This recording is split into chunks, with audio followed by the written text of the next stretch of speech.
If you are looking for the passion in the Democratic Party, it is on the left, in a downstairs ballroom of a Washington hotel.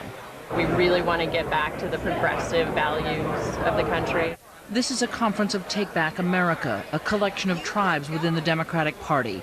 The bloggers, the talkers, the feminists, environmentalists, union organizers, anti-war activists. I think the Take Back America wing of the party are the people who are, well, they define themselves as progressives, and then old people like me still use the word liberal. This is the wing trying to and having success pulling the candidates leftward on the war, on global warming, on health care.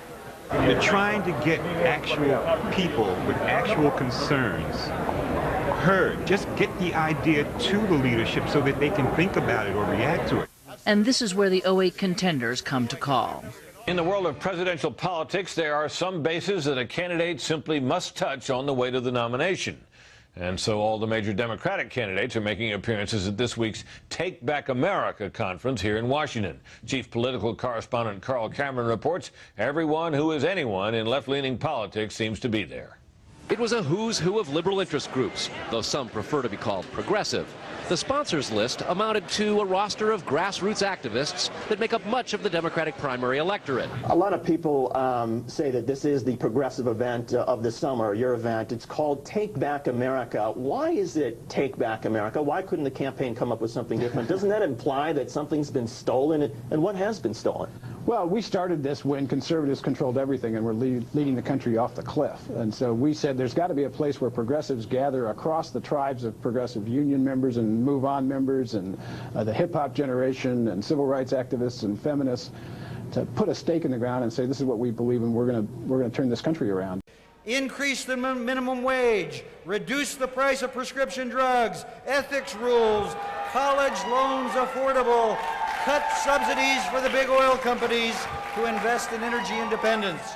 Frankly, after being on the receiving end of the far-right movement for years, it's pretty darned exciting to be here to celebrate that after years of experimenting on the American people, we can soundly say that conservatism in America is on the way out, or as we say in Texas, you can stick a fork in it because it's done. The American left parties in Washington. That is the subject of this evening's Talking Points memo. This week, the very liberal Campaign for America's Future is holding its Take Back America conference in D.C.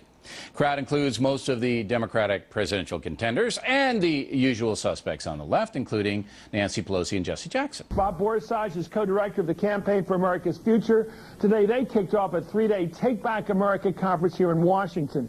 Presidential candidates gathered in Washington today for what's called the Take Back America conference. CNN senior political correspondent Candy Crowley is here. Tell us, Candy, Take Back America, what's this all about? This is a group of liberal activists. About 3,000 showed up for this particular convention. They've held it for the past 5 years. Basically, this is an umbrella group for the various sort of pup tents within the Democratic Party. How powerful are they? Powerful enough to bring all of the 08s to come, as one put it, to pay homage to us. As Speaker of the House, I'm pleased to be here to say on behalf of all of the Democrats in the House, thank you to Campaign for America's Future for helping to make us a majority. We must take back our Constitution, take back our honor, take back our better angels, and take back America. Thank you so much.